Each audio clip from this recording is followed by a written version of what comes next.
Playlists are a great time saver in Pandora's Box. To create a playlist, right-click your project and select Add a Playlist.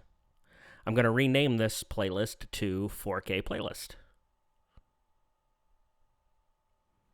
Right-click the playlist and select Show in Playlist tab. You can also get to this window by going to Tabs, Playlist Editor. Drag your content into your playlist. You can use video files as well as image files. You can also reorder the content inside the playlist. The duration can be changed and the fade time can be changed, as well as the crossfade effect. There are over 200 crossfade effects inside Pandora's Box.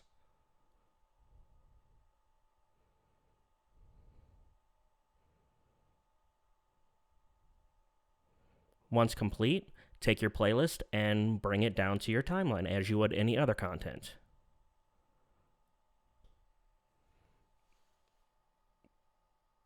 Playlists can also be set to free run for a continuous loop.